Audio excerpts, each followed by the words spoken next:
All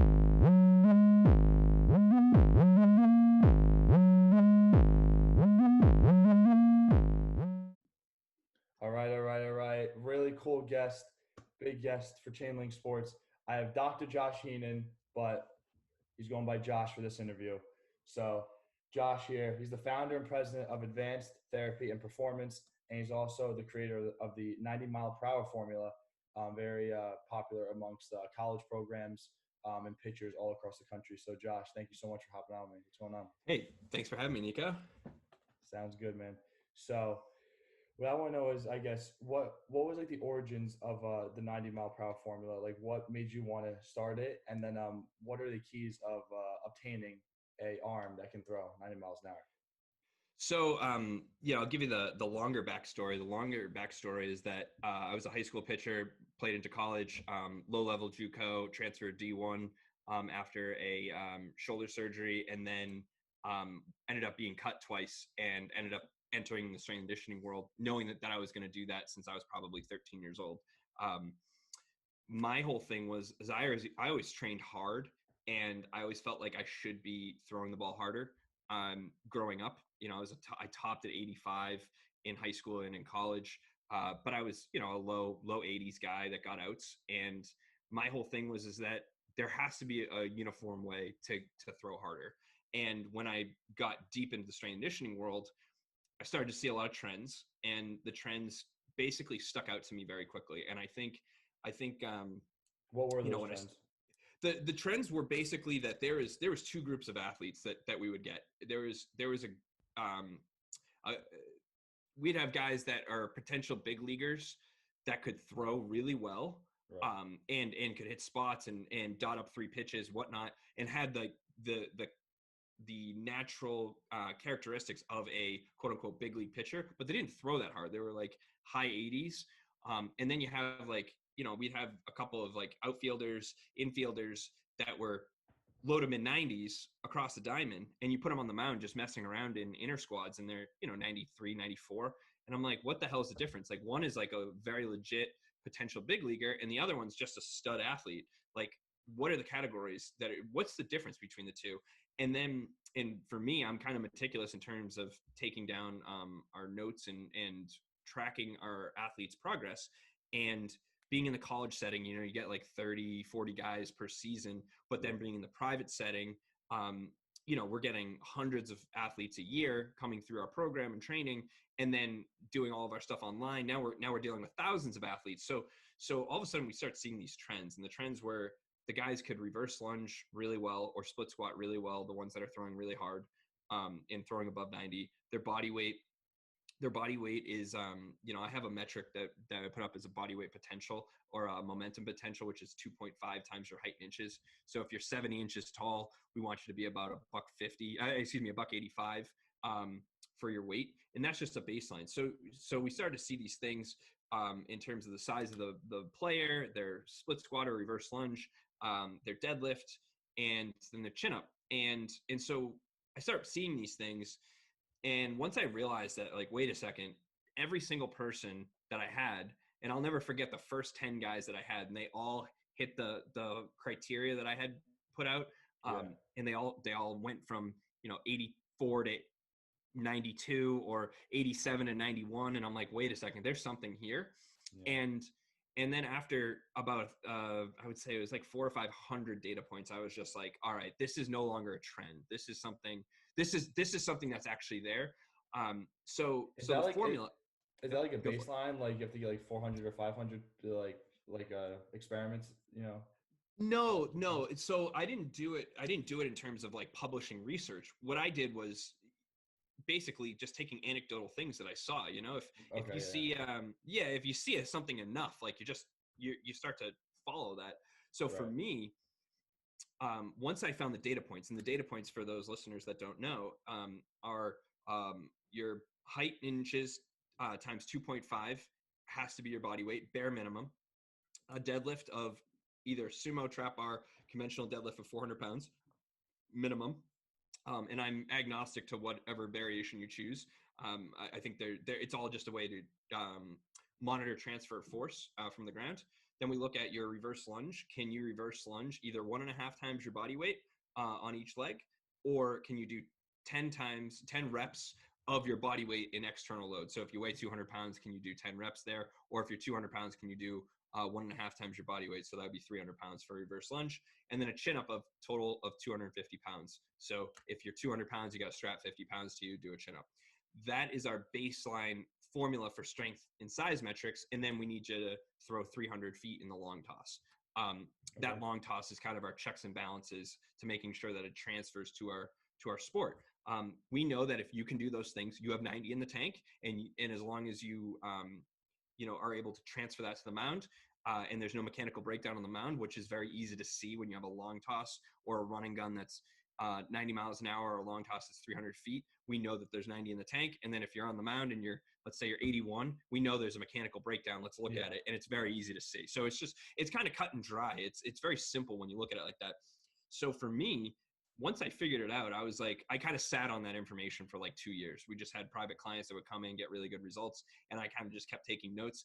And my big thing is like, our industry, the strength and conditioning, physical therapy, sports performance, personal training industry is, in my opinion, the top 1% is really good. And then the rest of it is just like kind of cringy. You just don't know what you're going to get. Right. And so for me, I was like, first of all, the 90 mile an hour formula, it sounds really gimmicky. It sounds like something, it sounds like a get rich quick scheme. And I never wanted to be associated with something like that. Yeah. And I knew that you got one shot to make a good impression. So after we got about 500 data points, and I'm like, this is the real deal. I held on to it for about 2 years, and it just kept pumping away and checking that every athlete kind of fit that mold. And once we got about 2,000 data points, I said, I don't need to collect any more data points on this.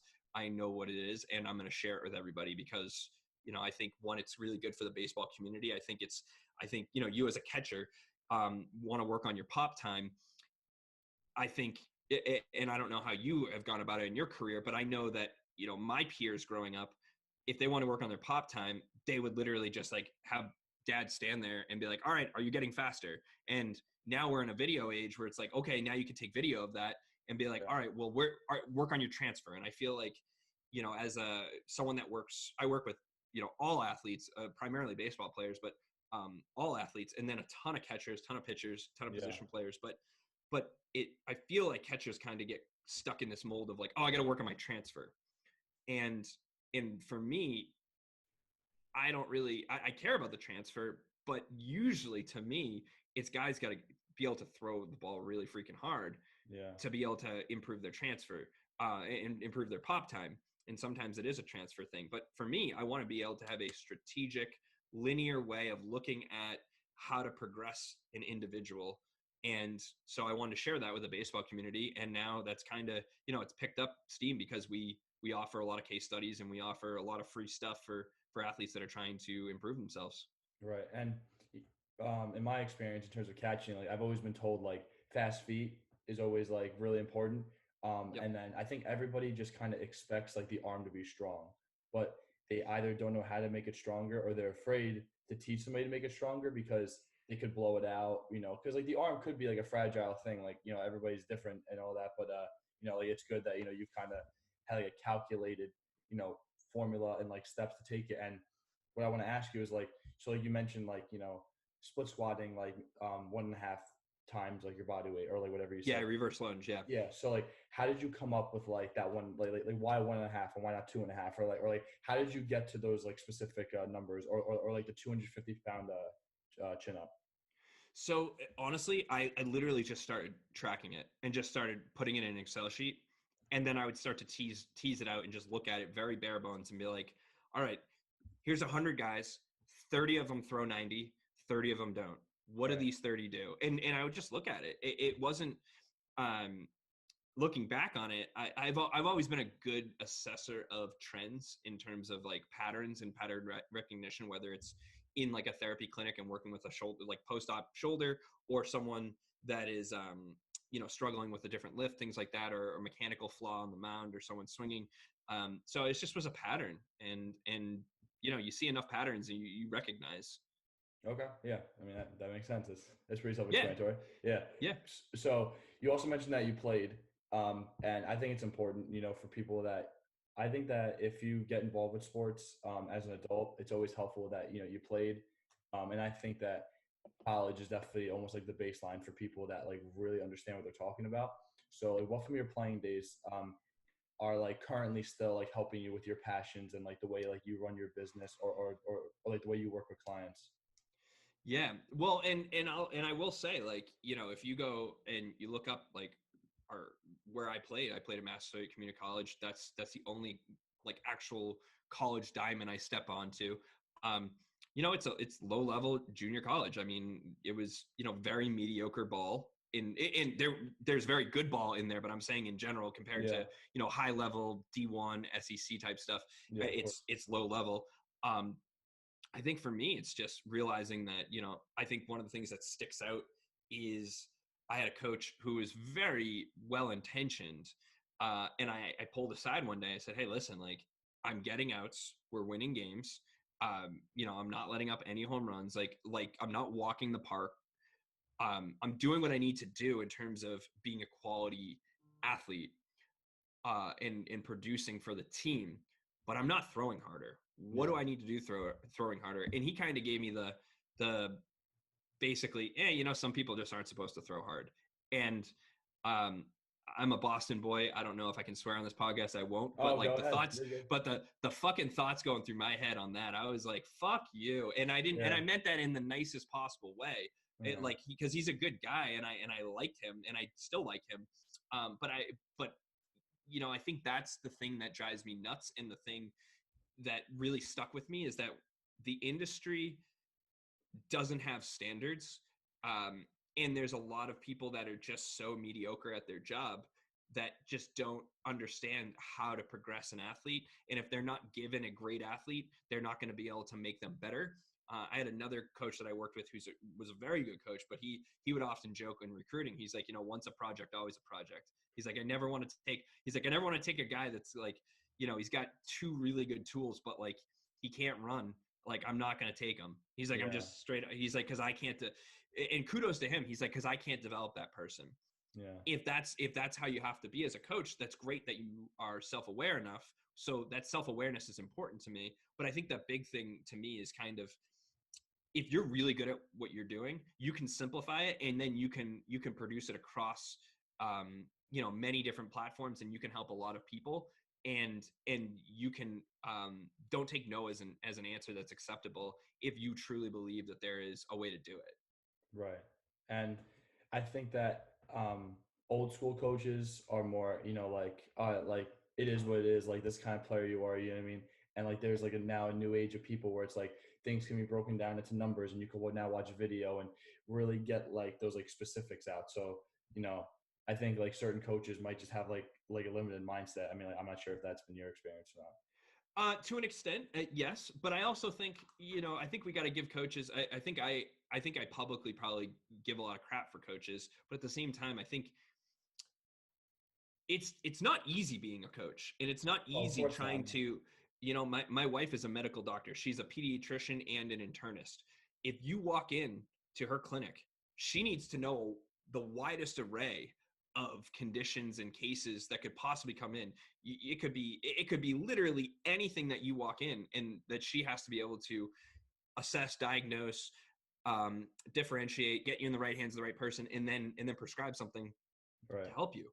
Um, our job as coaches, whether it's a strength coach or a pitching coach, catching coach, hitting coach, whatever, therapist, our jobs are smaller, but there's still so many bits and pieces. And I think it's really difficult for a lot of people to handle all those pieces. And that's where I think the next wave of people are going of influencers and coaches are going to be able to make a really big impact. I have a running joke with my team. Um, for my therapists and strength staff and coaching staff, don't fucking guess. It's just like, that's just kind of one of the things I always say. I'm like, don't fucking guess. Like, hey, if someone's like, hey, that person's got limited, they're having issues with their neck, and I'm like, hey, what's their shoulder range of motion like? And they're like, well, I don't know. Or they're like, I think it's okay. Well, that's not acceptable. Yeah. Don't tell me you think. Now, if you check their shoulder range of motion, you're like, oh, that range of motion's good. Now we can go back and look at the neck and see what's going on. But at the same time, I think the uh, priority for these athletes and the coaches, it needs to come back to the fact that like every single person has a cell phone in their pocket now. There's no need to be guessing, especially on performance development stuff.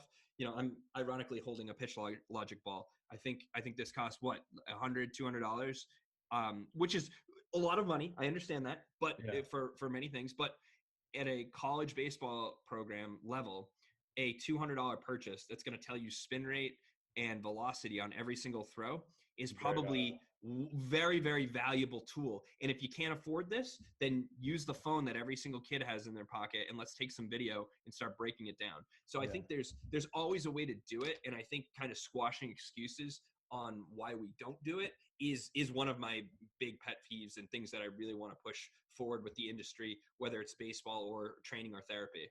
Absolutely. I definitely agree with you that there are solutions almost at every corner now, whether it's, whether you want to spend more money or even just do like I mean, like now it's like, considered simple, but now we have so much technology at our hands. It's very useful. I also looked at your website and you do have a lot of publications, and you have written more than just like, like the 90-mile-per-hour formula. Like it's still like baseball related, but which one of those are you most proud of? I would say probably the 90-mile-an-hour formula stuff. I think that is going to stick. Uh, past that will probably be one of the big. If I have 4 or 5 little legacies that live on, I think that will be one of them because I think it will be proven true.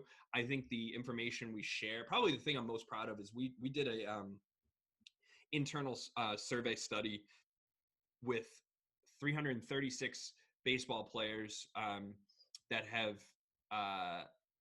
basically we did a study on the lunge, deadlift, chin up, all the 90-mile-an-hour formula metrics and UCL injuries.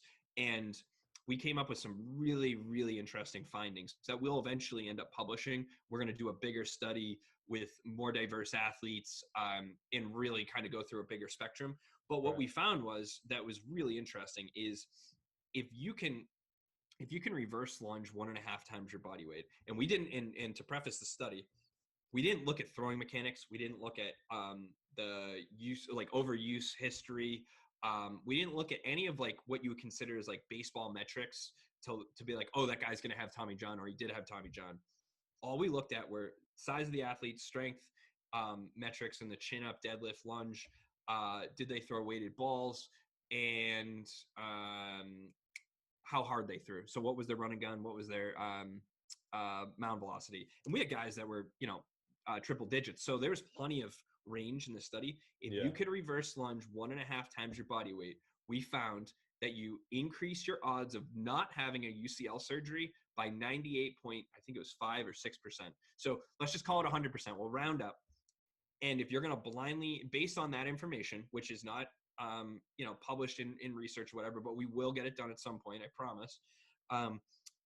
If you take 2 athletes and you just put them on a field and you're going to say which one can reverse lunge 1.5 times their body weight and which one can't, the guy who can is going to double his chances on not having a UCL surgery. Just blindly looking at them. We don't have to look at mechanics. We don't have to look at anything else. And there's a lot to unpack from that. That's probably way outside this conversation, but it's little things like that I think will move us in the right direction of what's really going on with our bodies and how to train and how to prepare and how to assess an injury, because most of the UCL injuries we see are the UCL is the symptom. That's not really the underlying problem.